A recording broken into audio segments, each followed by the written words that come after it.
The air crackled with anticipation, not the good kind. Thalia smoothed down her uniform, the crisp fabric a stark contrast to the knot in her stomach. England was playing in the World Cup semi-final. For most, a cause for celebration. For Thalia, it was a countdown to potential chaos. Her shift at the hospital had been long. The faces of her patients, etched with pain and hope, stayed with her. Lives hung in the balance. Her work felt meaningful, vital. Yet her own life felt like a house of cards, ready to topple at the roar of a football crowd. Back home, the television would be blaring. Empty beer cans would soon litter the living room floor. Mark, her partner, would be lost in the throes of the match, his mood as unpredictable as the outcome. Thalia thought of Gabby, their daughter, asleep in her room. A wave of protectiveness washed over her, fierce and unwavering. She would protect her daughter from the storm that was brewing, just as she did every match day. The tension was palpable as Thalia stepped into the flat. The television screen pulsed with the energy of the game. Mark was already 2 beers deep, his face flushed, eyes glued to the screen. He hadn't noticed her come in.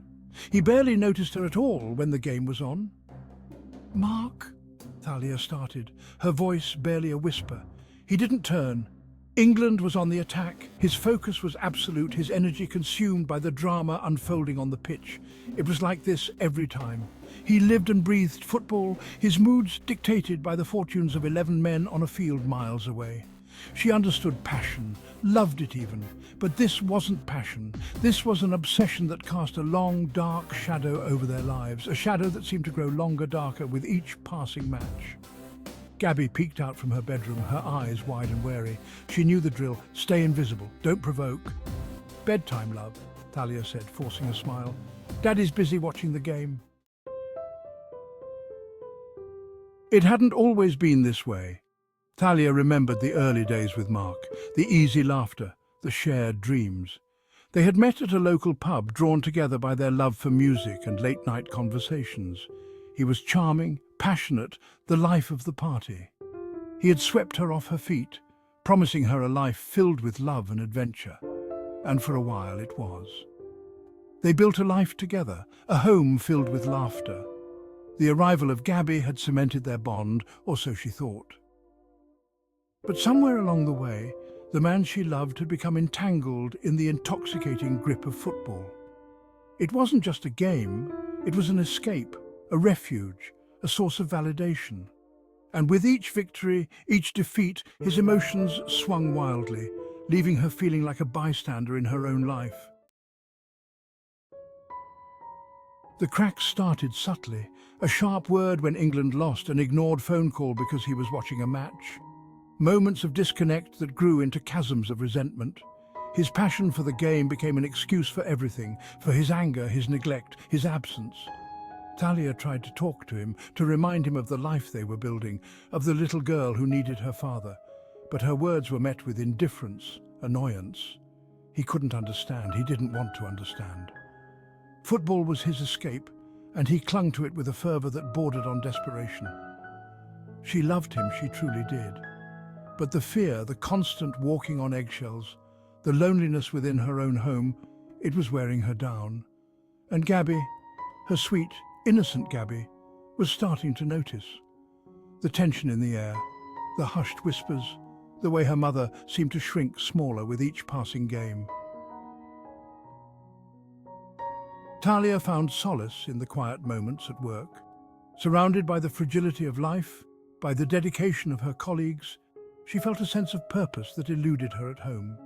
She saw the sacrifices her fellow nurses made, the long hours, the emotional toll.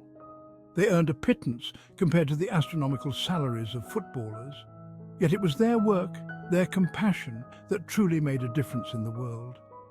The disparity gnawed at her. Was it fair that a game held so much power that it could dictate the happiness, the safety of her family?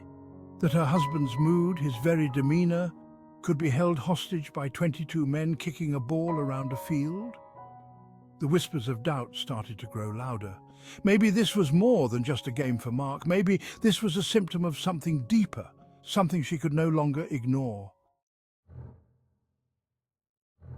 The tension in the flat was suffocating.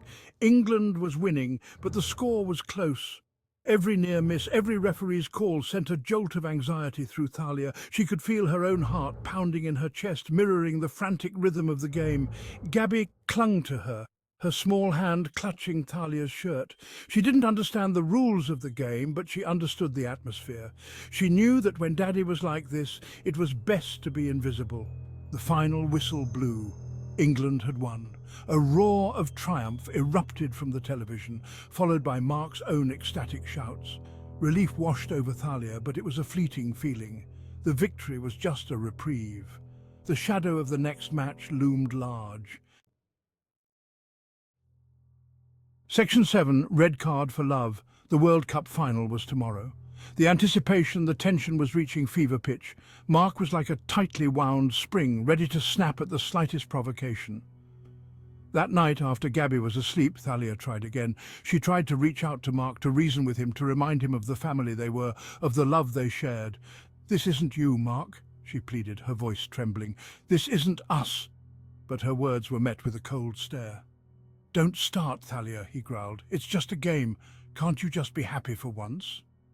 But it wasn't just a game. It was everything.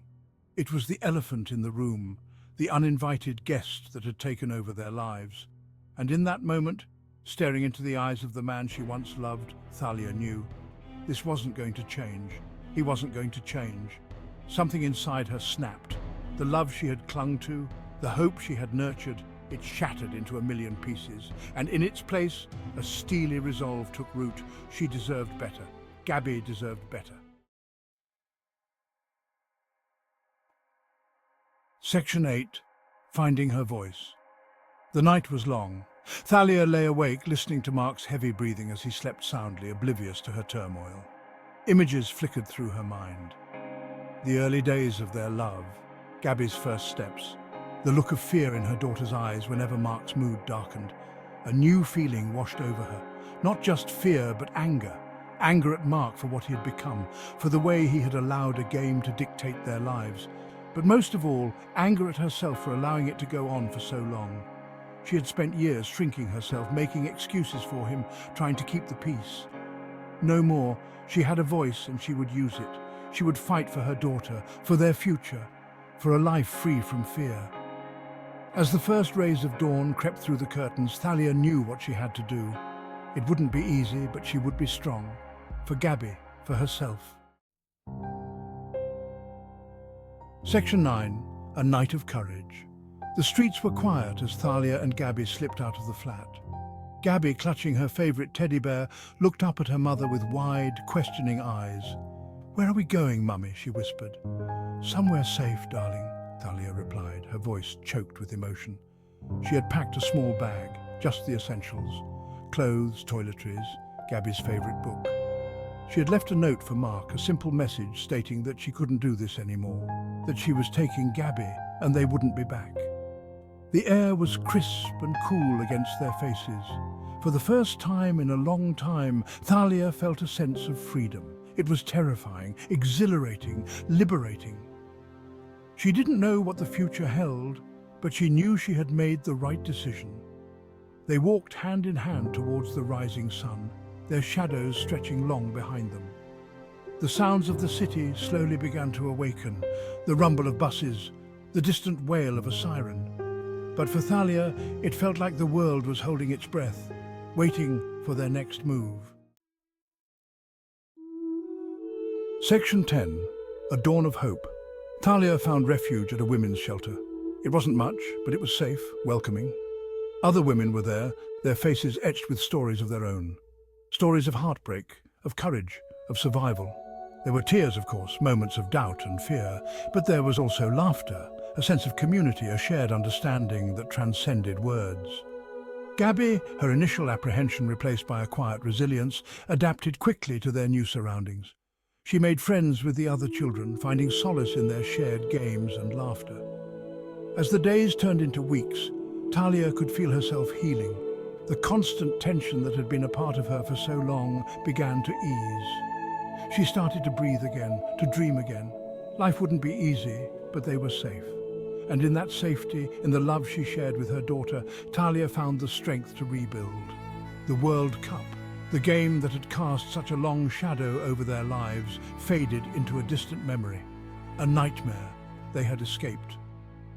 The future was uncertain, but for the first time in a long time, Thalia felt a flicker of hope, a hope that burned bright, fueled by the love of a mother and the promise of a new dawn.